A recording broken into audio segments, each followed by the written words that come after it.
आज मैं आपको 10th क्लास का फर्स्ट चैप्टर स्टार्ट कर रहा हूं, वास्तविक संख्या। मैं इस पूरे चैप्टर का इंट्रोडक्शन बताऊंगा और उसका निचोड़ बताऊंगा, जिसके बाद आप चैप्टर को बनाएंगे तो आपसे एक भी क्वेश्चन नहीं छूटेगा। तो मैं सभी चैप्टर का वीडियो लाता रहूंगा। जैसे क्या होगा, अभी वास्तविक है, फिर बहुपद है, फिर नेक्स्ट चैप्टर जो भी होगा उसको हम लाते रहेंगे इस टाइप से। तो स्टार्ट करते हैं। फर्स्ट चैप्टर क्या है? वास्तविक संख्या। वास्तविक संख्या होता क्या है कि परिमेय और अपरिमेय के सम्मिलित रूप को वास्तविक संख्या बोलते हैं। सम्मिलित क्या होगा? किसी को शामिल कर लेना। और हम क्या करते हैं, दो फैमिली मिलने के बाद एक नया फैमिली बनता है ना। तो उसी टाइप से क्या होता है कि परिमेय और अपरिमेय के सम्मिलित रूप को वास्तविक संख्या बोलते हैं।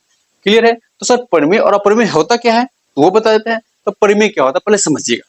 परिमेय क्या होता है? वैसी संख्या जिसको हम p बाई क्यू के रूप में ले सकते हैं, मतलब कि बटा के रूप में ले सकते हैं, और इसे क्यू का मान 0 ना हो। जैसे सर एग्जांपल को समझिएगा। जैसे हम बात करेंगे क्या है सर, p बाई क्यू। क्या है? p by Q. तो p को क्या बोलेंगे हम लोग? अंश बोलेंगे। क्या बोलेंगे? p को बोलेंगे अंश, तथा क्यू को क्या बोलेंगे? क्यू को बोलेंगे हर, बोलेंगे ना। तो यहाँ क्या बोला है, क्यू 0 नहीं होना चाहिए, मतलब नीचा जो हर है वो 0 नहीं होना चाहिए, माने कि बट्टा में हो लेकिन हर क्या हो, 0 ना हो। तो क्या कहेंगे, वो परिमेय संख्या है। जैसा समझिए एग्जांपल, और कहेंगे क्या होगा, 6/7 क्या है? परिमेय है। क्यों? क्योंकि नीचे क्या होगा, 0 नहीं है। और कहेंगे 6, तो 6 क्या है बताइए? परिमेय है। परिमेय, ये परिमेय हुआ। क्यों? क्योंकि किसी भी नंबर के नीचे क्या होता है, 1 होता है। ऐसा क्यों होता है पहले समझिएगा कि ये बट्टा का मतलब क्या होता है, डिवाइड होता है।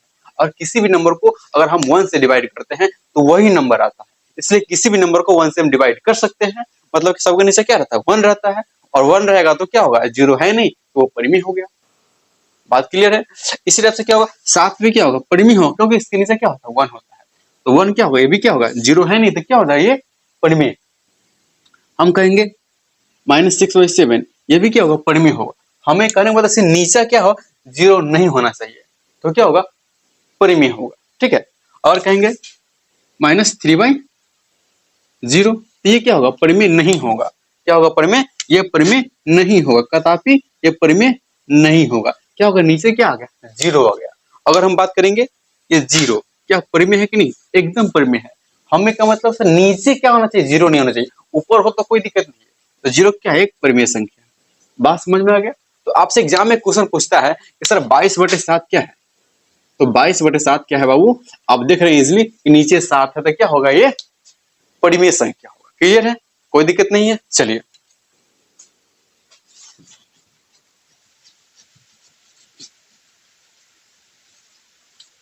अब हम बात करते हैं अपरिमेय संख्या किसको बोलते हैं। अपरिमेय संख्या होगा वैसी संख्या जो रूट के अंदर हो, वैसी संख्या जो रूट के अंदर हो और उसका पूरा पूरा वर्गमूल ना निकले, माने कि स्क्वायर रूट ना निकले। जैसे एग्जांपल समझते हैं, क्या हो गया, अगर कहेंगे ये संख्या क्या होगा, रूट के अंदर है ना, कि 3 क्या है, रूट के अंदर है ना। तो रूट के अंदर है लेकिन इसका पूरा पूरा एग्जैक्ट वैल्यू नहीं आएगा, ये क्या पॉइंट में आएगा, कि नहीं आएगा। तो इसलिए क्या होगा, ये क्या होगा, अपरिमेय होगा। अब हम √5 का एग्जाम्पल लेते हैं। √5 क्या है, ये अपरिमेय संख्या। क्यों? क्योंकि ये रूट के अंदर तो है लेकिन इसका एग्जैक्ट वैल्यू माने कि 3, 4, 5, 6 ऐसे नहीं आएगा। इसका क्या होगा, आएगा जब भी तो पॉइंट में आएगा। बात समझ रहे? तो इसका जो फिक्स वैल्यू नहीं आ पाता है। जैसे देखिए फिक्स वैल्यू क्या होता है, देखिए अगर हम कहेंगे रूट क्या है, 9 है, तो इसका कितना 3 निकला ना निकला, तो ये एग्जैक्ट नंबर आया। 1 2 3 4 5 6 एग्जैक्ट नंबर आया। अगर एग्जैक्ट नंबर ना आए, जैसे 5 क्या होगा, 2 पॉइंट समथिंग होगा नहीं होगा। तो इस टाइप से किसके एग्जैक्ट वैल्यू नहीं आ पाता है, तो उसे क्या बोलते हैं हम लोग, अपरिमेय संख्या बोलते हैं। अब समझ में आ गया? तो वास्तविक किसको बोलेंगे, तो परिमेय और अपरिमेय के सम्मिलित रूप को। तो आपको परिमेय क्लियर है, परिमेय क्लियर है, तो दोनों को क्या कर सम्मिलित कर देंगे। जैसे समझिए यहाँ कहें क्या होगा, यहाँ पे 1 2 3/4 5/6 क्या होगा, √8 √3 √5, ये सब क्या हो गया, ये सारे क्या होगा, ये वास्तविक संख्या है। क्लियर है? अब तो कोई दिक्कत नहीं है, वास्तविक संख्या क्लियर हो गया सबका। अब हम बात करने वाले हैं यूक्लिड विभाजन प्रमेय का। इनको ना यूक्लिड साहब ने दिए थे। इसका कथन क्या है, पहले इस पर गौर करेंगे। इसका कथन है कि दो धन पूर्णांक a और b दिए हो तो, माने क्या है, दो धन पूर्णांक a और b दिए हो तो तब अद्वितीय संख्या पूर्ण संख्या QOR का अस्तित्व होता है। मगर जब a और b दो पूर्णांक दिए हो तो अद्वितीय पूर्ण संख्या का निर्माण होता है, क्या, Q और R का। ठीक है, इसका कुछ फॉर्मूला दिया ऐसे क्या होगा, a बराबर BQ प्लस R, a बराबर BQ प्लस R, जहां क्या दिया है, जीरो से क्या होगा, बड़ा और बराबर क्या होगा, R होगा, और R से क्या होगा, बड़ा B होगा। यह बात क्लियर किया गया है। फिर इसके बाद क्या हुआ, Q क्या है, Q भागफल और R शेषफल है। जैसे आप ध्यान से देखिएगा यहाँ पे, इससे हम क्या करेंगे, देखिए यहाँ पे अगर हम a को अगर b से डिवाइड करेंगे तो क्या होगा, Q क्या आएगा, भागफल आएगा, और हमारा R क्या होगा, यहाँ पे शेषफल आ जाएगा। बात समझ गया। तो इसको हम लोग क्या बोलेंगे, इसको बोलेंगे भाज्य, क्या बोलेंगे, इसको भाज्य बोलेंगे, इसको क्या बोलेंगे, भाजक, और इसको क्या बोलेंगे हम लोग, भागफल।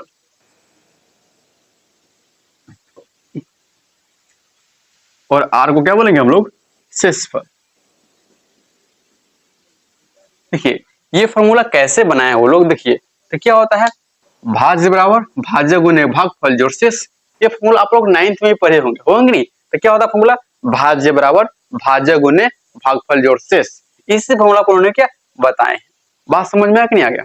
जैसे हम एक का तो उदाहरण पर भी आते हैं, जैसे आप गौर करेंगे, ऐसे क्या हो गया, अगर हम 126 को अगर हम 5 से डिवाइड करते हैं, क्या से आप गौर करेंगे, से क्या होगा, 5 भागा 120 है, तो आप क्या करेंगे, इसको पहले डिवाइड करेंगे तो क्या होगा, 5 दूनी 10, अब इसको घटाएंगे तो कितना होगा, ये 2 आएगा, फिर ऊपर से क्या 6 उतरेगा तो कितना हो गया, 5 6 क्या होगा, 50 25 है कि नहीं, तो 25 हो गया। तो आप घटाएंगे कितना होगा, यहाँ पे 1 आएगा। तो आप यहाँ पे गौर करेंगे, सर इसको क्या बोलते हैं हम लोग, ए बोलते हैं ना, उसको क्या बोले, भाज्य को ए बोलते हैं, और क्या होगा यहाँ पे भाजक हो गया, और ये भागफल क्या हो गया, क्यों हो गया, और ये रिमाइंडर क्या हो गया, आर हो गया। तो आप देख रहे हैं कि ना कि जो बी जो है ना, बी क्या है, आर से हमेशा बड़ा रहता है, यही नहीं बोला है, क्या होगा, आर से हमेशा बड़ा क्या रहेगा, बी रहेगा। तो आप देख रहे हैं ना, आर से बड़ा क्या है, बी है, हमेशा रहेगा। ठीक है ना, ये जीरो भी हो सकता है, मतलब क्या है, जीरो भी हो सकता है। आर देख रहे हैं, कभी कभी क्या होगा, अगर हम यहाँ पे भाग देंगे, देखिएगा, और कहेंगे हम 6 भागा 36 क्या, तो क्या होगा, 6 36 है कि नहीं, ये घटेगा तो कितना पूरा खत्म हो जाएगा। तो ये क्या होगा, एक जीरो भी आ सकता है, क्या आएगा, आता भी है क्या। तो यहाँ पे गौर करेंगे तो ये क्या, आर रिमाइंडर क्या हो सकता है, जीरो भी हो सकता है, और जीरो से जीरो हो सकता है, और जीरो से बड़ा भी होगा, बट क्या होगा, इससे बी से हमेशा छोटा रहेगा। बात समझ में आ गया। और इसको क्या बोलते हैं, भागफल क्यों, यह क्यों रहेगा, और क्या होगा बी, और ये ए तो है ही। अब समझ में आ गया होगा कि ए बी क्यों आर का कंसेप्ट क्लियर है, यहाँ पे कोई दिक्कत नहीं है। यूक्लिड विभाजन प्रमेय का भी आपको समझ में आ गया हो क्या। और आपका क्वेश्चन रहेगा, फर्स्ट क्वेश्चन मानिए रहेगा कि ए बराबर है 28 और बी बराबर है 4। 28 तो क्या है, क्यू और आर निकालिए। आपसे क्वेश्चन ये पूछता है क्या, और क्या हो, ए बराबर 28 बी बराबर 4 हो तो क्यू बराबर और आर बराबर निकालिए। तो कैसे निकालेंगे, आप जानते हैं डिवाइड तो आप जानते हैं। तो क्या होगा, हम बताए थे आपको, सर इसको ए बोलते हैं, इसको क्या बी बोलते हैं, और इसको क्या बोलते हैं क्यू, और नीचे वाला को आर बोलते हैं, ऐसा बताए थे। तो आप गौर करेंगे मेरे बात को, सर ए कितना 28 है कि नहीं, और बी कितना है 4 है, और डिवाइड करेंगे तो 4 7 28 क्या हो घटेगा, कितना हो जाएगा 0। तो आर कितना हो गया 0, यहाँ पे आर हो गया 0, और क्यू कितना हो गया 7। तो ये समझ में आ गया। कुछ एक्स्ट्रा क्वेश्चन भी आते हैं, जैसे क्या होगा, यहाँ पे देखिए क्वेश्चन क्या है, ए क्या क्वेश्चन, यहाँ पे क्वेश्चन है, और क्या होगा, ए बराबर होगा कितना 32 क्या होगा यहाँ पे, और सोचिए आर बराबर है 2, और क्यू बराबर है कितना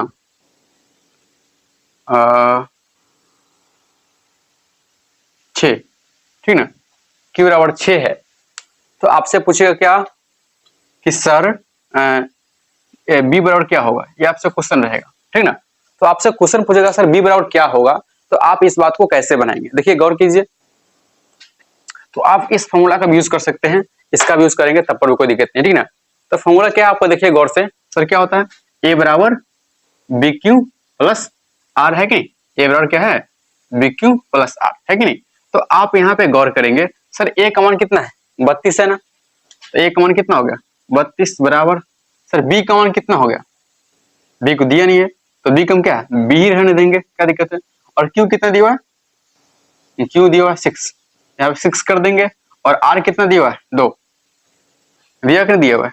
अब इसी को प्रोसेस आगे करते रहेंगे, तो क्या है यहाँ पे जो इधर प्लस हो इसको इधर लाएंगे तो क्या होगा, माइनस होगा। तो अब देखेंगे 32 माइनस 2 बराबर क्या होगा 6b, है कि नहीं। तो घटे कितना हो जाएगा, ये 30 होगा कि नहीं, 30 होगा, बराबर कितना हो गया 6b। तो अब हम b बराबर करेंगे कितना होगा 30/6, 6 पंचे 20, कितना होगा इसका आंसर। तो b बराबर कितना हो जाएगा, b बराबर यहाँ पे 5 आ जाएगा। बात समझ में नहीं आ गया, आई होप आपको समझ में आएगा। ये क्वेश्चन ऑब्जेक्टिव में आपको आते रहते हैं, ठीक ना। ये आप क्वेश्चन दिए हुए हैं, आपको इसके वीडियो को पॉज कीजिए और इसके क्वेश्चन को बना करके कमेंट में इसका आंसर दीजिए, ठीक है। तो देखिए क्या क्वेश्चन, ए बराबर क्या है 20, क्या होगा, ए बराबर दिया हुआ है 288 और बी बराबर क्या होगा वाट, और क्यू बराबर 22 और आर बराबर 2 दिया हुआ है। तो आप यह ध्यान करेंगे, तो ये फॉर्मूला जानते हैं, क्या फॉर्मूला है इसका, ए बराबर बी क्यू प्लस आर, ऐसा फॉर्मूला है कि नहीं है। तो आप गौर करेंगे, सर ए का मान कितना दिया हुआ है 288 बराबर, सर बी का मान कितना दिया हुआ है बताओ, बी का मान दिया हुआ है, क्यू कितना है 22 है और आर कितना है 2 दिया हुआ है। तो इसको बनाएंगे 288 बराबर कितना होगा 22b प्लस क्या है 2। अब ये 2 इधर घटने आएगा तो कितना हो जाएगा 288 माइनस 2 इक्वल टू 22b। तो यहाँ पे क्या करेंगे, क्या होगा घटाएंगे कितना होगा 286 बराबर कितना होगा 22b, तो b बराबर कितना होगा 286/22। अब कटेंगे क्या होगा 11 दूना 22, 11 से क्या 11 दूना 22, 1166, 2 कम 2, 2 से कितना होगा 13, तो b बराबर कितना आंसर आ गया 13। तो यहाँ पे कितना होगा 13 आंसर हो गया। तो इसी टाइप से इजीली आप क्या कर सकते हैं, किसी भी क्वेश्चन को जो इस फॉर्म में ऑब्जेक्टिव फॉर्म में आता है उसको आप इजीली क्या सोल्व कर सकते हैं। अब हम बात करेंगे यूक्लिड विभाजन प्रमेयिका से मासा निकालना। ये क्वेश्चन तो एग्जाम में 2 मिनट पक्का आते ही आते हैं, ठीक, इसलिए इसको काफी ध्यान से और गौर से, अगर इसको समझ में नहीं आए तो एक बार 2 बार करके आप देख लेंगे, ठीक ना। जैसे क्या हुआ, क्वेश्चन इसमें 3 है, इसमें मैं 2 बताऊंगा, एक आपको क्या है बना करके इसको कमेंट करना है। बात समझ में कि नहीं आ गया। तो आप क्या है क्वेश्चन, सर 135 और 35 दिए हुआ है, तो इसमें आप जानते हैं यूक्लिड विभाजन प्रमेय का फॉर्मूला क्या था, सर था ए बराबर बी क्यू प्लस आर, ऐसा था कि नहीं था, ठीक है ना, ऐसा था। तो आप यहाँ पे गौर क्या करेंगे कि इसमें हम ए और बी किसको मानेंगे। देखिए जो सबसे बड़ा होगा क्या होगा, जो सबसे बड़ा होगा उसको क्या मानेंगे ए मानेंगे, और जो दूसरा बड़ा होगा उसको क्या मानेंगे हम लोग बी मानेंगे। जैसे गौर कीजिए, ऐसे क्या होगा, अब क्या होगा इसमें क्या है 135 है, क्या 135 है, तो आप गौर करेंगे मेरे बातों को,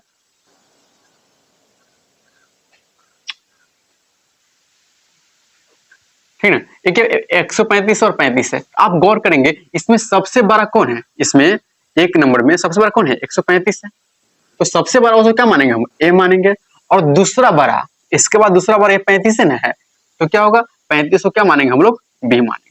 बात समझ में आ गया, ये कंटिन्यू चलेगा। अगर बाद में ऐसा प्रोसेस भी होता है उसमें क्या होगा, जो बड़ा होगा वो ए मानेंगे और दूसरा बड़ा को बी मानेंगे। जैसे ध्यान कीजिएगा, जैसे अब इसको बनाना प्रोसेस में बनाना स्टार्ट करते हैं। जैसे क्या लिखेंगे, जब बनाएंगे तो यहाँ लिखेंगे भाग एल्गोरिदम से, क्या लिखेंगे भाग एल्गोरिदम से, या क्या होगा यूक्लिड प्रमेयिका से, क्या कोई दिक्कत नहीं है, इसी का दूसरा नाम है, ठीक है, भाग एल्गोरिदम से, ठीक है ना। इसको हम यूक्लिड विभाजन प्रमेयिका भी लिख सकते हैं, कोई दिक्कत नहीं है। इसका फॉर्मूला क्या होता है, ए बराबर बी क्यू प्लस आर। यहाँ पे क्या हो, जहां क्या लिखना पड़ेगा, जहां क्या है 0 से बड़ा और बराबर क्या होगा आर होगा, आर से हमेशा बड़ा क्या होगा बी होगा। बात कंसेप्ट क्लियर यहाँ पे। तो आप गौर करेंगे सर इसमें हम ए किसको माने 135 को माने हैं, 135 को बराबर बराबर का बराबर, सर बी किसको माने हैं 35 को माने ना। अब हम क्यू और आर चाहिए हमको, तो क्यू और आर कैसे निकलता है आप जानते हैं, क्या करेंगे 135 में भाग दें क्या होगा, सॉरी 135 में देंगे कि नहीं देंगे, कोई दिक्कत नहीं है, ओके बताए थे ए इसको बोलते हैं और बी इसको बोलते हैं, आपको बताए थे ना, इसको ए बोलते हैं इसको बी बोलते हैं। तो आप टेबल पढ़ेंगे इसका, ठीक है। अगर हम पढ़ेंगे 35 तिया कितना होगा 105 होगा कि नहीं होगा, इसको घटाएंगे कितना आएगा बताओ, 30 आएगा कि नहीं आएगा, आ गया। तो यहाँ पे वैसे ही करेंगे, क्या होगा, क्या हम कितने मरते में लगाए हैं, यहाँ पे 3 मरते में लगाए हैं और रिमाइंडर कितना आया है 30 आया है, कोई दिक्कत नहीं है। अब यहाँ तक सबको समझ में आ गया होगा, क्या हम क्या किए हैं 135 को हम 35 से भाग क्यों, इसको बी बोलते इसको ए। अब हम क्यू को यहाँ लिखें, जहाँ ये क्या है क्यू है, तो क्या करेंगे हम लोग क्यू की जगह क्यू लिख दिए और आर की जगह आर लिख दिए, यही नहीं किए 135 ए की जगह 135 कर दीजिए और बी के बराबर 35 और क्यू 3 आया है और आर भी 30 आया है, बात समझ आ गया। अब यहाँ तक समझ सबको आ गया होगा। अब हम क्या होगा, अब इसमें से ध्यान करें, किसमें से, इसमें से जो 12 होगा ना उसको ए और दूसरा 12 को बी मानेंगे, 12 होगा तो ए और दूसरा 12 को बी मानेंगे। इसमें क्या होगा, 12 कौन है, ये है 35, तो 35 को क्या ए मानेंगे और बी किसको मानेंगे, छोटा 12 को, तो यही छोटा 12 है, तो क्या हुआ हो गया यहाँ पे, बात समझ रहे। अब उसी टाइप से करेंगे सब। अब ये क्या होगा, ए और बी मालूम हो गया, तो नेक्स्ट क्या होगा, क्यू और आर को फिल करेंगे। तो क्यू और आर फिल करने क्या करेंगे, भाग देंगे इधर करी, तो क्या हो जाएगा देखिए यहाँ पे 30 डिवाइड कितना होगा 35, तो 30 है कम, 30 इधर घटेगा कितना होगा 5, है कि नहीं आ गया। तो इसमें ए कितना हो गया, बी हो गया और क्यू हो गया और ये आर हो गया। तो क्या हो, क्यू कितना 1 और आर 5, तो क्या हो क्यू कितना हो गया 1 और आर 5 हो गया, बात समझ में आ गया, कोई दिक्कत नहीं है। अब इसमें से करेंगे क्या, इसमें से करेंगे जो बड़ा होगा उसको ए और जो दूसरा बड़ा होगा तो क्या करेंगे उसको हम बी लेंगे। तो ये कितना हो गया, यही ना, तो 30 और दूसरा बड़ा कितना हो गया 5, बात समझिए। और वही प्रोसेस यहाँ भी फिर करेंगे उसको हम, तो कितना होगा यहाँ पे देखिए 30 डिवाइड 5, तो कितना होगा 5 छक्के 30, अब ये कट गया, ये क्या होगा 0 हो गया यहाँ पे, तो क्या होगा इसको ए, इसको क्यू, इसको बी और इधर क्या होगा आर। तो यहाँ फिल करेंगे, तो क्यू कितना हो गया 6 हो गया, हाँ हाँ हाँ क्यू कितना होगा 6 हो गया और रिमाइंडर कितना होगा 0। जब इसका रिमाइंडर 0 आ गया तो वहीं पे आपको स्टॉप कर देना, क्या है, जब रिमाइंडर 0 हो गया मतलब आर 0 हो गया तो वहां पे क्या करना, आपको स्टॉप कर देना है। तो यहाँ पे देखो जो सबसे बड़ा होगा ना वो क्या कहलाता है, HCF यानी कि मौसक कहलाता है। इसमें सबसे बड़ा कौन है, इसमें इधर में सबसे बड़ा कौन है, यही 5 है ना, यही 5 है ना, तो यहाँ पे लिखेंगे HCF इक्वल टू क्या होगा 5 और इसको मौसा भी इसको बोलते हैं, ठीक ना, मौसा कितना हो गया, इसको बोलते हैं हम लोग 5, बात समझ में हो गया, कोई दिक्कत नहीं है, कोई परेशानी नहीं है। अब हम एक क्वेश्चन की बात करते हैं जो इसको गौर से आप देखिएगा, जैसे क्या होगा, निम्नलिखित में कौन p के लिए सम संख्या होगी, आपके साथ ऑप्शन दिए होंगे, ए में n, बी में क्या होगा 2n+1, सी में 2n और डी में 2n+2 और n+1 n-1। ये काफी इंपॉर्टेंट है, ये बहुत बार एग्जाम में आपको पूछा जा चुका है, इसलिए इसको काफी ध्यान से रखिएगा। जैसे क्या होगा, अब पहले क्या बताया है कि निम्नलिखित में से कौन p के लिए सम संख्या होगा। पहले तो मैं सम संख्या क्लियर होने के साथ सम संख्या होता क्या है, तो वैसे से क्या होगा, सम संख्या होता है कि वैसी संख्या जो 2 से पूरा पूरा कट जाए, वैसी संख्या जो 2 से पूरा पूरा कट जाए, या इसका सेकेंड भी हो सकता है कि वैसी संख्या जिसके लास्ट में 0 क्या होगा 2 4 6 8 हो। तो वैसी संख्या भी क्या हो 2 से कटती है पूरा पूरा, ठीक है ना। तो आप गौर करेंगे तो सर ऐसे नंबर पहले समझ में क्या होगा, एग्जाम्पल जैसे क्या होगा, इसके लास्ट में क्या होगा 0 होगा, 2 होगा, 4 होगा, 6 होगा, 8 होगा, या वैसी संख्या जो 2 से पूरा पूरा कटे। जैसे एग्जाम्पल देख लीजिए, इसका एग्जाम्पल क्या हो सकता है, इसका एग्जाम्पल हो जाएगा क्या होगा, ऐसे क्या होगा 4 12 16 18, ये क्या होगा 20, ये सारे नंबर क्या हो 2 से पूरे पूरे कट रहे हैं, ठीक ना। अब सम संख्या समझ में आ गया, जो 2 से पूरा पूरा कटे उसे क्या बोलेंगे, हम सम संख्या बोलेंगे, बात क्लियर है। तो उसके बाद आप यहाँ पे गौर करेंगे, क्या सर इसमें ऑप्शन क्या होगा, आप एक बार गौर करेंगे कि अगर 2 के मल्टीपल में जितना भी होगा तो क्या होगा, वो क्या होगा सम संख्या होगा, मल्टीपल में होगा तब तो कटेगा ना, बात समझ गई। कि जो भी क्या होगा 2 के मल्टीपल में होगा तो वो भी क्या होगा सम संख्या होगा, यानी कि जो 2 से कटेगा मतलब कि वो 2 के मल्टीपल में है तब तो कटा है ना। बात के लेकिन क्लियर है। तो यहाँ से आप गौर करेंगे 4 भी क्या होगा 2 के मल्टीपल में आता है, 12 भी क्या होगा 2 के पहाड़ा, मल्टीपल को पहाड़ा बोलते रही ना, 12 का क्या 2 भी 2 के पहाड़ा में आता है, 16 भी क्या है 2 के पहाड़े में आते हैं, 18 भी क्या है 2 के पहाड़े में आते हैं। तो आप गौर करेंगे 2 के पहाड़े में क्या आते हैं 2 का मल्टीप्लाई में आएगा, तो आप देखेंगे कि 2 के मल्टीप्लाई में कौन है आपका आंसर, देख लीजिए। सर क्या होगा एन क्या होगा, सीधे नंबर दिया हुआ कोई नंबर तो हो नहीं सकता है, ठीक ना। ऐसे क्या होगा बहुत नंबर हो सकता है, सम विषम दोनों हो सकता है, कोई 2 से कटेगा भी नहीं भी कटेगा, तो क्या होगा 2n+1, ये मल्टीप्लाई तो है 2 में, किसी मल्टीप्लाई या प्लस 1 कर दिया तो होगा नहीं, ठीक ना। यहाँ पे क्या है 2 मल्टीप्लाई n मतलब क्या होगा 2 का मल्टीप्लाई है, 2n मतलब कि n कोई नंबर हो सकता है 1 2 3 4 5 6 7 8, तो 2 को मल्टीप्लाई करेंगे तो 2 गुने 1 तो 2, 2 गुने 3 तो क्या होगा 6, तो जितने भी नंबर आएगा क्या होगा सम होगा। तो इससे ऑप्शन नंबर कितना होगा, ये सी आंसर हो जाएगा, ठीक है। अब आपसे पूछता है कि अभाज्य भाजकों की संख्या, ये अभाज्य संख्या कौन सी है, इस टाइप के क्वेश्चन आते हैं। तो पहले आप समझेंगे कि अभाज्य संख्या है क्या, इसमें अभाज्य संख्या पहले समझेंगे। तो अभाज्य संख्या किसके बोलते हैं, वैसी संख्या जो स्वयं और एक के अलावा किसी से न कटे, मतलब क्या है वैसी संख्या जो स्वयं और एक के अलावा किसी से न कटे, तो उसे क्या बोलेंगे हम अभाज्य संख्या, क्या बोलेंगे अभाज्य संख्या। जैसे एग्जांपल से समझते हैं, क्या है एग्जांपल, और क्या कहेंगे हम 3 के कौन कौन से नंबर काट सकता है, मतलब कि डिवाइड कर सकता है। तो आप देखेंगे 3 को 1 और 3 के अलावा कोई नहीं काट सकता है, मतलब हम क्या बोले हैं 1 और अपने अलावा कोई काट नहीं सकता है, तो उसे क्या बोलेंगे हम अभाज्य संख्या, क्लियर है। उसी टाइप से क्या करेंगे, हम कहेंगे 2, तो 2 क्या है सर 1 और 2 के अलावा कोई ऐसा नंबर नहीं है जो काट सके, माने 1 और स्वयं के अलावा कोई काटे ना, तो उसे क्या बोलेंगे हम अभाज्य संख्या बोले, क्लियर है। तो आपसे एग्जाम पूछता है कि सबसे छोटी अभाज्य संख्या कौन है, तो सर सबसे छोटी अभाज्य संख्या 2 है, ठीक है ना।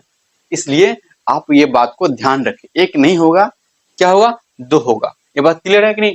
तो सबसे छोटी अभाज्य संख्या होगा 2 होगा। आपसे एग्जाम में पूछता है कि अभाज्य भाज्य क्या होगा, पूछता है कि इनमें से कौन क्या अभाज्य संख्या है, क्या पूछता है इनमें से कौन अभाज्य संख्या है। तो आपको 4 ऑप्शन दिए होंगे, तो आप इजिली पकड़ सकते हैं क्या होगा कि कौन अभाज्य संख्या, जिसमें क्या होगा 1 और स्वयं से कटे तो क्या बोलेंगे उसको हम अभाज्य संख्या बोलेंगे, क्लियर है। अब हम बात करने वाले हैं अभाज्य गुणनखंडों की संख्या, कि अभाज्य गुणनखंड निकाले या अभाज्य गुणनखंडों की संख्या, ठीक है ना। एक ऐसे क्वेश्चन आते हैं जो आपके एग्जाम में बार बार ऑब्जेक्टिव में पूछे जाते हैं। तो ऐसे एग्जांपल समझिएगा, ऐसे बोलेंगे 124 की अभाज्य गुणनखंडों की संख्या, क्या है अभाज्य गुणनखंडों की संख्या, गुणनखंडों की संख्या। यह आपसे पूछेगा कि अभाज्य 124 का अभाज्य गुणनखंड निकाले, तो आप कैसे निकालेंगे इससे गौर करेंगे। जैसे क्या होगा 124 है ना, तो क्या करेंगे 2 से क्या होगा 6, फिर कितना होगा 2 से 6 और 2 दूनी 4, फिर करेंगे 2 से कितना होगा 31। अब इसके साथ अब कुछ नहीं लगने वाला है, तो आप लिखेंगे 2 और 31 लिखेंगे, ठीक है ना। तो आप 2 कितना है 1 2 है और 31 का 1 है, यही क्या होगा आपका आंसर हो गया। अभाज्य गुणनखंड निकालना होगा तो इजिली आप निकाल सकते हैं, ठीक है।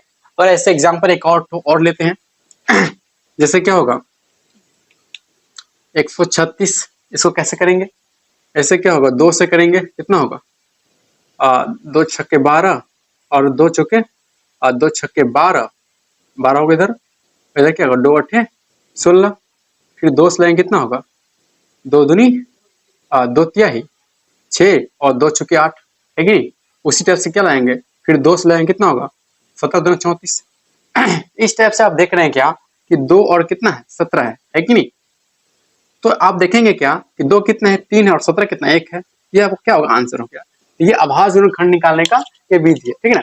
आप इजिली क्या होगा अभाज्य गुणनखंड विधि से अभाज्य निकाल सकते हैं। अब आपसे पूछता क्या है कि इनमें 2 के अभाज्य गुणनखंडों की संख्या, माने कि जो इसमें के अभाज्य गुणनखंडों में इसका 124 का अभाज्य गुणनखंड निकालते हैं, इसमें 2 की संख्या कितनी होगी। मैंने पूछेगा कि 124 के अभाज्य गुणनखंडों की में 2 की क्या संख्या होगी, ऐसा पूछ सकता है। इसमें 2 कितना होगा 3 हो गया, इसमें 2 कितना होगा 2 हो गया। जैसे हम बात करते हैं 81 का निकालते, कितना 81 का निकालते। तो पूछेगा कि इसके अभाज्य गुणनखंडों में 3 की संख्या कितनी हो क्या। तो यहाँ पे हम गौर करेंगे क्या, जैसे करेंगे क्या होगा, 3 से कितना होगा 27, फिर 3 से कितना होगा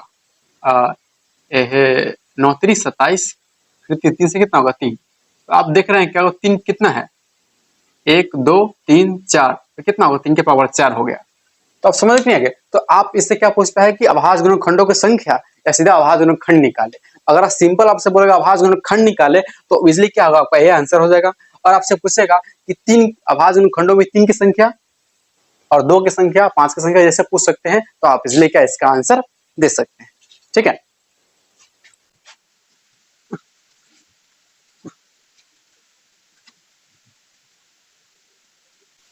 अब पूछता है कि अभाज्य गुणनखंड विधि द्वारा मात्रा ज्ञात करें। क्या पूछता है, अभाज्य गुणनखंड विधि द्वारा मात्रा ज्ञात करें। जैसे हम एग्जांपल देखते हैं, ऐसे क्या होगा 36 है और 48 है, ठीक है ना, क्या है 36 और 48 है। तो हम क्या करना है, अभाज्य गुणनखंड विधि द्वारा मात्रा निकाला। क्वेश्चन क्या है, अभाज्य गुणनखंड विधि द्वारा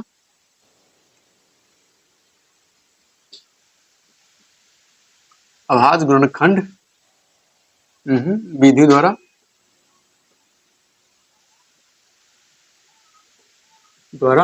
मात्रा ज्ञात करें। मात्रा मीन्स HCF,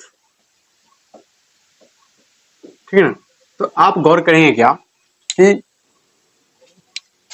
36 है और 48 है, हम दोनों का क्या करेंगे, दोनों का गुणनखंड करेंगे। जैसे देखिएगा एग्जांपल कैसे करते हैं। जैसे 36 है तो लिखेंगे 36 का पहले गुणनखंड करेंगे, कितना होगा, देखिए 2 से कितना होता है 18, 2 से कितना होगा 9, फिर 3 से 3 3 9, तो यही ना हो सकता है। तो क्या इसको लिखेंगे कितना कितना होगा सर 2 होगा, फिर क्या होगा 2 होगा, फिर 3 होगा, फिर 3 होगा। उसी टाइप से क्या 48 का गुणनखंड करेंगे, तो 48 से क्या होगा देखिएगा, क्या होगा 2 से कितना होगा 24, फिर 2 से कितना होगा 12, फिर 2 से कितना होगा 6, फिर 2 से 3।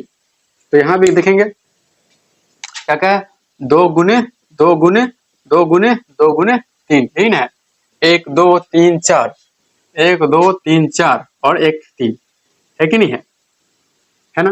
तो आप यहाँ पे गौर एक बात करेंगे क्या कि मौसक क्या होता है, जो दोनों में आएगा ना मौसक होगा। इससे हम दोनों का अभाज्य गुणनखंड निकाले हैं, दोनों का निकालेंगे निकाले, उसके बाद जो दोनों मैच कर रहा है वही क्या होगा मौसक होगा। जैसे आप गौर कर देखिएगा, जैसे इसमें भी क्या है 2 है कि नहीं, इसमें भी क्या है 2 है ना, इसमें भी 2 है और इसमें भी 2 है कि नहीं, फिर इसमें भी क्या है, इसमें भी 3 है और इसमें भी 3 है। तो दोनों मैच क्या कर रहा है, 2 कर रहा है और 2 कर रहा है और 3 कर रहा है, ये नहीं कर रहा है, यही इसका मौसक होगा। जैसे क्या होगा 2 दूनी 4, 4 3 12, तो 12 क्या होगा इसका मौसक।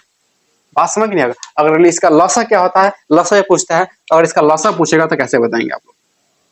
इसका अगर लसा पूछेगा तो आप इजिली कैसे बनाएंगे, देखिएगा जो मिला सो लिखेंगे मतलब कि इसमें जो मिला वो तो लिखेंगे और जो नहीं मिला उसको भी लिख देंगे। जैसे देखिए कैसे करेंगे, जैसे ये तो मिल गया है कितना 12, ये तो दोनों मिला हुआ, अब क्या क्या नहीं मिला हुआ है 3 2 2, यही नहीं मिला हुआ, तो क्या लिखेंगे 3 फिर 2 और 2, क्या होगा इसका आंसर 12 23 36, 36 दूना 72, 72 दूना क्या होगा 72 दूना 2 दूनी 4, 7 दूना 14, 144 होगा।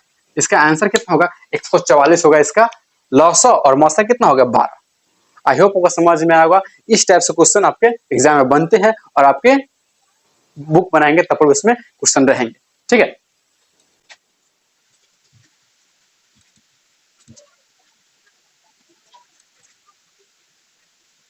और लौसा मौसा कंसेप्ट और भी क्या कुछ क्वेश्चन आते हैं, जैसे उसको ध्यान से देखिएगा, ठीक ना। 36 48 इसका मौसा तथा लौसा निकाले और मौसा और लौसा का अनुपात निकाले, ये क्वेश्चन आपसे आएंगे। तो कैसे इसको सॉल्व करके देखिएगा। पहले हम जानते हैं 36 और 48 का मौसा निकालेंगे। पहले इसका मौसा कितना होगा, इसका मौसा हो जाएगा 12 और लौसा कितना हो जाएगा, तो लौसा निकालिएगा, लौसा इसका कितना होगा 144, ठीक नहीं, बात समझ गया। तो यहाँ तो मौसा लौसा निकाला, इसका अनुपात कैसे निकालेंगे, तो अनुपात जानते हैं आप लोग क्या है, अनुपात इसका निकालेंगे। तो अनुपात क्या किससे किससे बोला है, पहले मौसा बाद में लौसा। तो मौसा कितना है 12, 12 अनुपात एक कितना 144, है कि नहीं। तो देखेंगे क्या होगा, कटेगा कितना, 12 कम 12, 12 12 144, कितना होगा 1:12, इसका क्या होगा आंसर हो गया। बात समझ में क्या आ गया। इसी टाइप से क्या हो अगला भी क्वेश्चन आता है मास अवस्था के अनुसार।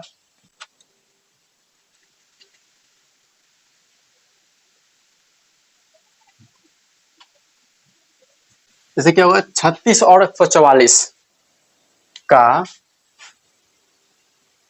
मौसा 12 है तो लसा निकाले। अब इसे गौर करेंगे, क्या होगा 36 48 का मौसा 12 है तो इसका लसा निकाले। इस क्वेश्चन को कैसे बनाएंगे जैसे ध्यान से देखेंगे, ठीक है। जैसे क्या बोला है 36 और 48 का मौसा 12 है तो लसा ज्ञात करें। तो आप यहाँ पे गौर करेंगे कि इसका हम जानते हैं मत इस एक फॉर्मूला पे बनेगा, कैसे एक फॉर्मूला बनेगा। जैसे इसका फॉर्मूला क्या होता है, ठीक है ना, क्या दो संख्याओं का गुणनफल बराबर क्या होता है लसा गुने मौसा। क्या होता है लसा गुने मौसा, यह फॉर्मूला होता है। क्या होता है दो संख्याओं का गुणनफल बराबर क्या होता है लसा गुने मौसा। दो संख्या गुणनफल क्या होता है लसा गुने मौसा, ठीक है। तो आप यहाँ पे गौर करेंगे दो संख्या गुणनफल मतलब संख्या कौन कौन, ये फर्स्ट नंबर संख्या है और ये सेकेंड नंबर संख्या है कि नहीं। 36 और 48 क्या दो संख्या है तो दोनों का क्या है कि दो संख्याओं का गुणनफल बराबर लसा गुने मौसा। इसमें हम बनाते हैं तो इसमें लसा नहीं दिया हुआ है, ठीक है ना। दो संख्या गुणनफल क्या है, फर्स्ट संख्या क्या है इसमें 36 है और सेकंड संख्या कितना है 48 है कि नहीं। तो लसा गुने मौसा, लसा को मालूम नहीं है तो लसा के लिखेंगे लसा मान लेंगे लसा ही रहने दे इसको, क्या लसा गुने क्या होगा मौसा, मौसा कितना है 12 है कि नहीं। आप जानते हैं क्या अगर कोई चीज गुना में होता है तो क्या इधर भाग आता है तो क्या होगा 36 गुने 48 बटा कितना होगा 12, तो 12 कम 12, 12 चौका 48 है कि नहीं। 12 चौका 48 तो गुना करेंगे और 36 चौका 144 है कि नहीं। तो जितना आंसर आ रहा था पहले भी आंसर आया, ठीक है ना। ये क्या होगा एग्जाम में ऐसे टाइप का क्वेश्चन बहुत आते नहीं बहुत बार आते हैं। मैंने कहना मतलब कि एग्जाम में क्वेश्चन बनते ही बनते हैं, इसलिए इसका कंसेप्ट जितना भी कंसेप्ट बता रहे हैं अब इसको भूलिएगा नहीं, ध्यान कीजिएगा।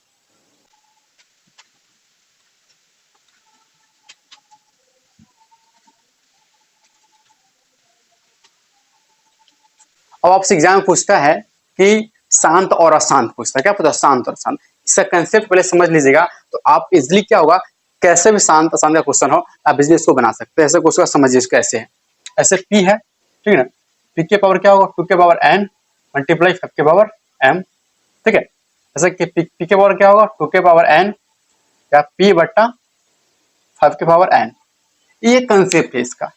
जब शांत होगा तब इसका क्या होगा कंसेप्ट होगा, क्या होगा जब शांत होगा तो, ठीक है। जैसे एग्जांपल समझिए क्या है कि जब क्या कोई फैमिली हमें क्या है काफी सुखी रहता है, कब जब किसी बाहरी का इंटरफेयर नहीं रहता है तब, ठीक है ना। तो वही कंसेप्ट यहाँ पर भी है।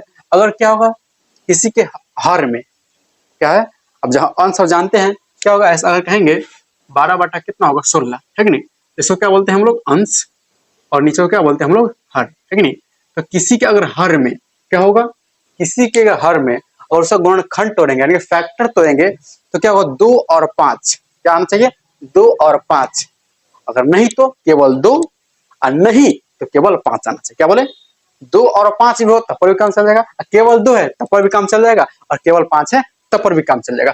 अगर नहीं इसमें से कोई नहीं है और तीसरा इंटरफेयर आ गया, अगर कोई है वो करे इसमें से 2 और 5 में से है वो करे और कोई तीसरा का इंटरफेयर हो गया तो क्या समझेंगे कि वो शांत नहीं है, क्या हो जाएगा अशांत होगा। जैसे एक आठ एग्जाम्पल समझते हैं, जैसे क्या होगा 12 बटे क्या है 15, 15 क्या 16 समझो क्या, तो इस नीचे क्या फैक्टर तोड़ेंगे तो क्या 16 का फैक्टर तोड़ेंगे तो कितना होगा 2 से कितना होगा 8, 2 से कितना होगा 4, 2 से कितना हो गया 2।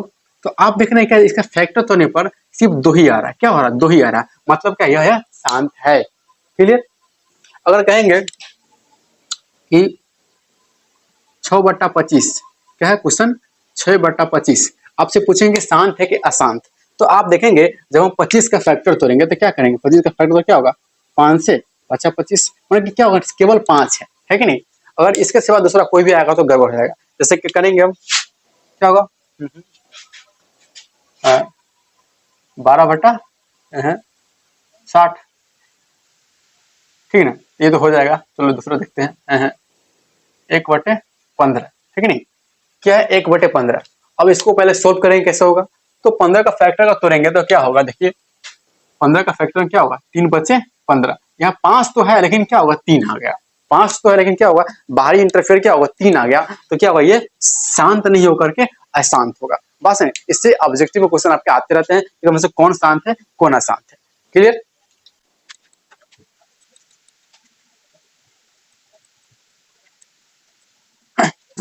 कुछ रेकरिंग से भी क्वेश्चन आते हैं, जैसे देखिए कैसे रेकरिंग वाले क्वेश्चन आते हैं। अगर ऐसा कुछ कंसेप्ट क्लियर कर लेंगे तो आप इजिली क्या होगा, इसको बना सकते हैं। ऐसे क्या होगा, 0.6 पर रेकरिंग, क्या 0.67 पर रेकरिंग, ठीक ना, दोनों पर रेकरिंग 0.6 पॉइंट क्या होगा, 877 पे रेकरिंग, क्या होगा 3.42 पे रेकरिंग, क्या होगा 3.423 2 पे रेकरिंग, 3.426 पे रेकरिंग। ये कुछ क्वेश्चन है, अगर इस इतना बना लेते हैं तो आपसे एग्जाम में एक भी कंसेप्ट का क्वेश्चन नहीं छूटेगा। तो इसका कंसेप्ट क्या है पहले समझिएगा। इसको क्या बोलते हैं, रेकरिंग बोलते हैं। क्या बोलते हैं, ऊपर का रेकरिंग बोलते हैं, रेकरिंग। ये इस फॉर्म में भी हो सकता है, जैसे 6 के पावर ऐसा पॉइंट रहेगा तो इस फॉर्म में भी हो सकता है रेकरिंग पॉइंट, ठीक ना। तो कैसे सोल्व करेंगे आप ध्यान से देखिएगा पहले। क्या ऐसे हम कहेंगे 0.6 पे रेकरिंग है, मतलब क्या करेंगे, अब एक चीज और समझ लीजिए कि जितना पर रेकरिंग उतना 9, जितना रेकरिंग उतना 9। ये थोड़ा कंसेप्ट थोड़ा कर लीजिएगा, आप इजिली समझ सकते हैं। जैसे ध्यान दीजिएगा, अगर कहेंगे 0.6 है तो 6 को सिर्फ 6 लिख लेंगे, पॉइंट को छोड़ देंगे। अब रेकरिंग क्या है, एगो ऊपर है तो एगो 9, कितना इजिली है कि नहीं। अब क्या होगा 0.6 पर रेकरिंग तो 6 7 लिख देंगे, कै गो पर रेकरिंग, 2 गो पर तो 2 गो 9। यहाँ तक इजिली है। इस बार तो ऐसा ही सेम क्वेश्चन पूछ दिया, ठीक ना। अब इसको कैसे बनाएंगे, देखिए यहाँ पे क्या है, देखिएगा क्या है 87 है ना, क्या है 87 है, ठीक है। अब क्या है, कितने पर रेकरिंग है, एगो पर रेकरिंग, एगो 9। यहाँ पे थोड़ा गौर करना है, देखिए पॉइंट के बाद क्या है, पॉइंट के बाद क्या है, पॉइंट के बाद जितना पे रेकरिंग उतना 9 तो देंगे लेंगे, लेकिन अगर पॉइंट का कोई नंबर छूट जाता है तो उसके लिए क्या एक 0 बिठाएंगे। पॉइंट के बाद अगर कोई नंबर छूट जाता है उसके लिए 0। अगर रेकरिंग है तो 9 तो 9 ही देंगे। अगर कोई छूट गया, माने इधर एक नंबर छूट गया हुआ, 7 पर 8 पर रेकरिंग नहीं है, तो इसके लिए क्या एक 0 देंगे। क्या देंगे, यहाँ पे एक 0 देंगे। समझ में आ गया, कोई दिक्कत नहीं है। अब यहाँ पे ध्यान करो, अब यहाँ तक समझ में आ गया। लेकिन क्या रेकरिंग के बाद जो भी बच जाता है ना उसको माइनस कर देंगे। क्या बोले, रेकरिंग के बाद जो बच जाता है उसको क्या करेंगे, माइनस कर देंगे, ठीक है। यहाँ पे क्या करेंगे, माइनस, इधर रेकरिंग में क्या बच गया 18 बचा, 8 माइनस कर देंगे, कितना होगा 80 और 79/90, ये हो गया। अब इसको कैसे सोल्व करेंगे, तो सीधा पहले पूरा लिख देते, 342 पहले पूरा का पूरा लिख देंगे, ठीक है ना। अब कितने पे रेकरिंग है, एगो पे रेकरिंग, एगो 9, एगो 9 दे दिए, कोई दिक्कत नहीं है। अब उसके बाद गौर करेंगे, हम क्या बोले थे कि जितना पे उतना 9 दे दिए। अब पॉइंट के बाद कोई नंबर छूट जाता है, क्या है, पॉइंट के बाद कोई नंबर छूट जाता है उतना 0 देना है। जैसे क्या होगा, पॉइंट में क्या छूट, 4 छूट गया, एगो 0 दे दिया। अब क्या बोलते हैं, रेकरिंग के बाद बाकी सबको घटा देना है, रेकरिंग को छोड़कर बाकी सबको घटा देना है। अब देखो क्या है, एक 2 है और 2 के बाद कितना बच गया, 34 बच गया, 34 घटा दो। क्या करेंगे, 34 घटा देंगे तो जो बचेगा लिखेंगे, ठीक है। 12 में 4 गया तो कितना होगा, 8 4 12, इधर कितना होगा, 3 में से गया 0, कितना होगा 308 बटे कितना होगा 9। ये आपका क्या होगा, आंसर हो गया। बात समझ में क्या। अब इसको सोल्व करते हैं, जैसे क्या है 3 है 4 है 2 है 3 है, यही ना क्वेश्चन है। इसको इतना लिख दिए। अब क्या ऊपर रखनी, 2 गो पे रखनी है, क्या पे 2 गो पे रखनी है तो 2 गो 9, ठीक ना। अब पॉइंट के बाद बिना रेकरिंग वाला कौन है, 4 है, तो एगो अंक बच गया, एगो 0। अब रेकरिंग के बाद जे भी है सबको क्या घटा देना है, रेकरिंग के बाद जे भी सबको घटा देना है, तो कितना 34 घटा देंगे। आपका जो आंसर होगा आपको कमेंट में लिखना है आपको, ठीक है। अब क्या है, एक क्वेश्चन और बच गया, क्या होगा 3 है 4 है 2 है 6 है, बटे क्या होगा, अब एगो पे रेकरिंग एगो 9, ठीक है ना।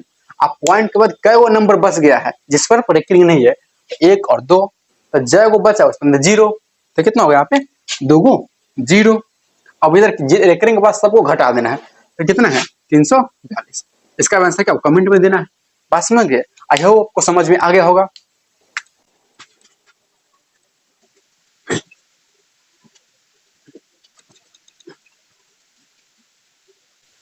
अब एक और चीज बच जाता है कि कौन परिमेय संख्या कौन अपरिमेय संख्या। तो आपको क्लियर हो गया होगा कौन परिमेय कौन अपरिमेय है।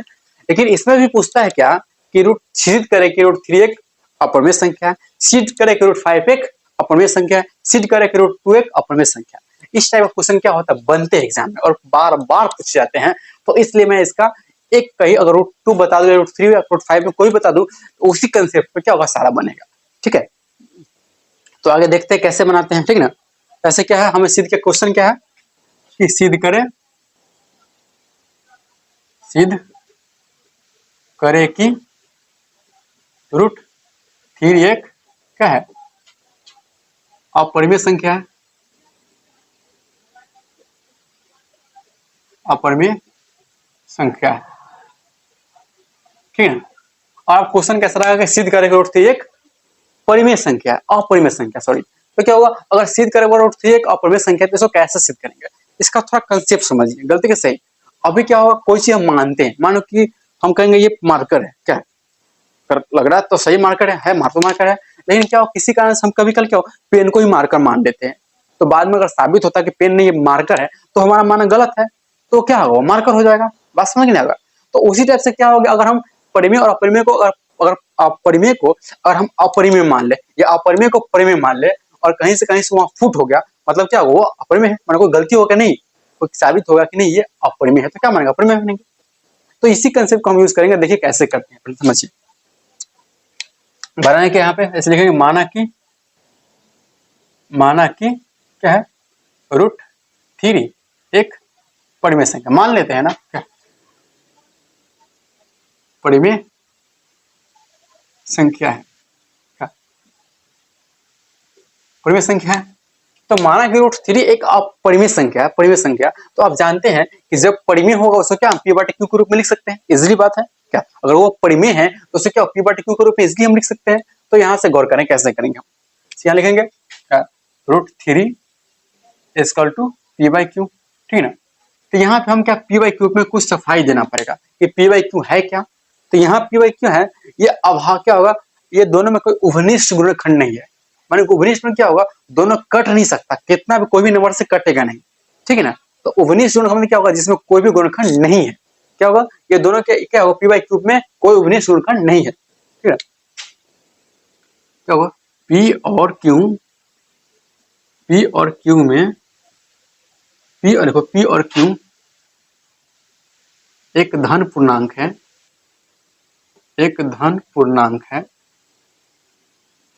है, तथा p और q में कोई उभनिष्ठ गुणनखंड नहीं। क्या है कोई उभयनिष्ठ गुणनखंड नहीं, ठीक है ना। अब एक बात और हम आपको समझाना चाहते हैं। ठीक है ना, अगर हम कहेंगे उभयनिष्ठ को नहीं कटेगा तो उसका अगर स्क्वायर भी करेंगे तो नहीं कटेगा। जैसे एग्जांपल समझो, यहाँ पे थोड़ा रफली एग्जांपल देते हैं। अगर 2/3 का भी कटेगा नहीं कटेगा, माने कि उभयनिष्ठ गुणनखंड है। और इसका स्क्वायर करते हैं, माने क्या इसका अगर स्क्वायर करें कितना होगा 4/9, ये भी कहीं कटेगा नहीं कटेगा।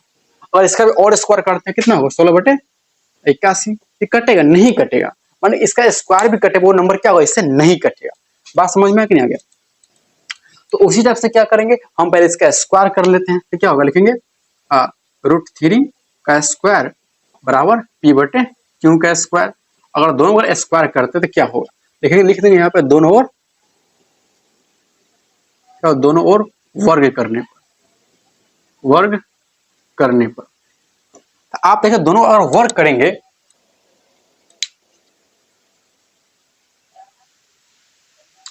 ठीक ना, अगर दोनों ओर वर्ग करेंगे तो क्या होगा √3 कितना होगा 3 हो जाएगा और p का स्क्वायर बटे q का स्क्वायर, ऐसा होगा ना, होगा इसलिए होगा। गलती के सही, यहाँ पर समझ में आ गया। यहाँ पे गौर कीजिएगा। चलिए अगर हम यहाँ पे लिखेंगे कि यहाँ पे देखिएगा कि यहाँ पे करेंगे सर 3q का स्क्वायर इक्वल टू p का स्क्वायर, है कि नहीं है बात समझ में आ गया। तो यहाँ पे गौर करेंगे क्या कि यहाँ पे 3 गुने q का स्क्वायर बराबर p गुने p, यहाँ पे गौर कीजिए। अगर हम कहेंगे वो और कोई भी नंबर किसी के टेबल में कटेगा ही नहीं कटेगा, क्या होगा किसी के टेबल में करने पर कटेगा ही नहीं कटेगा। अगर हम कहेंगे कि 4 है और 3 है, कभी कटेगा नहीं कटेगा, किसी के टेबल में 3 के टेबल कभी 4 आएगा ही नहीं आएगा नहीं। इसका स्क्वायर करने पर कितना होगा, यह कितना हो जाएगा 64/9, है कि नहीं। स्क्वायर का क्या होगा 16/9, है कि नहीं। ये कभी कटेगा, स्क्वायर करने पर भी नहीं कटेगा। और इसको इक्वल कर दिए, क्या होगा अगर p में p गुना करने से और q में q गुना करने से, q स्क्वायर मतलब क्या होता है q गुने q और p मतलब p गुने p, तो ये कभी नहीं कटेगा। लेकिन क्या होगा यहाँ पे अगर इसमें 3 से गुना होने पर ये क्या होगा दोनों इक्वल हो रहा है, कैसे हो जाएगा इक्वल, गलती के सही। चलो दोनों को कुछ गुना करते हैं तो इक्वल हो जाता है, तो बात नहीं है। लेकिन क्या होगा यहाँ पे सिर्फ अगर क्यू स्क्वायर में 3 से गुना करने पर ये कट रहा है, माने क्या इक्वल हो रहा है ना। मतलब इससे यह साबित होता है कि प्योर क्यू में कोई ना कोई घनिष्ठ गुणनखंड है। तो क्या होगा तो यहाँ पे लिखना पड़ेगा कि मेरी मान्यता गलत है, इसलिए √3 क्या है परिमेय संख्या, यहाँ पे लिखना पड़ेगा। तो यहाँ लिखेंगे इसको, तो मेरी मान्यता गलत है, क्या होगा मेरी मान्यता क्या है गलत है, इसलिए क्या होगा √3 एक क्या है अपरिमेय संख्या है, अपरिमेय संख्या है, ठीक है ना। इसको क्या प्रूव्ड PROVED, ठीक है ना। इस टाइप से क्वेश्चन क्या होगा आपके एग्जाम में बनते हैं, ठीक है ना। तो अब इजी फॉर्मेट है, इतना इजी फॉर्मेट क्यों किए, क्योंकि ये आप मात्र 2 ही नंबर पूछता है, कितना पूछता है मात्र 2 ही नंबर पूछता है, इसलिए इसको सेम टू कॉपी पेस्ट मार देना। अगर √3 पूछे √5 पूछे और √6 पूछे इस तरह पूछेगा तो क्या करेगा इस पर सीधा कॉपी पेस्ट मार देना, सेम टू सेम यही कंसेप्ट डाल देना, कोई दिक्कत नहीं है। अब इस तरह एक और ऐसा क्वेश्चन पूछता है, वो भी क्या हुआ पूछता है कि सिद्ध करेगा ये अपरिमेय संख्या है, तो उसको कैसे बनाएगा।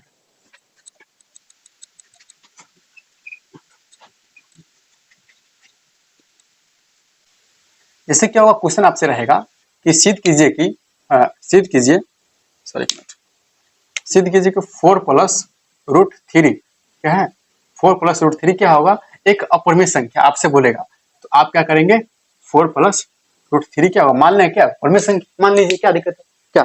अगर यहाँ पे 4 + √3 क्या है अगर परिमेय संख्या है तो क्या होगा 4 + √3 = p/q, होगा नहीं होगा ना। और 4 + √3 क्या होगा अगर परिमेय है तो उसका p/q के रूप में मान सकते हैं। अब देखिए अब ये भी क्या परिमेय है, ये भी परिमेय है, तो अगर हम क्या कर सकते हैं अगर 4 को उधर भेज दें, क्या करें √3 = p/q - √3, सॉरी क्या होगा इसका माइनस क्या होगा -4 होगा कि नहीं होगा। तो आप देखिए अगर हम क्या करते हैं परिमेय में से परिमेय घटाते हैं तो क्या आता है परिमेय, 4 भी क्या है परिमेय है और p/q भी क्या है परिमेय है, मान दे p/q परिमेय है। तो अगर क्या होगा परिमेय में से परिमेय घटाएंगे तो परिमेय आएगा, लेकिन यहाँ आंसर क्या आ रहा है अपरिमेय आ रहा है। अब गई भैंस पानी में, तो यहाँ लिखेंगे कि कभी भी क्या होगा परिमेय में से परिमेय घटाने पर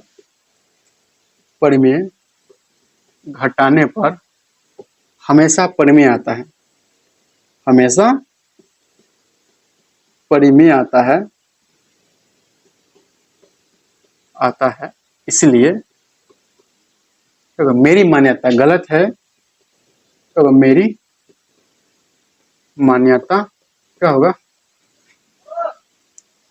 मेरी मान्यता गलत है, √3 क्या होगा एक अपरिमेय संख्या, क्या होगा अपरिमेय संख्या है।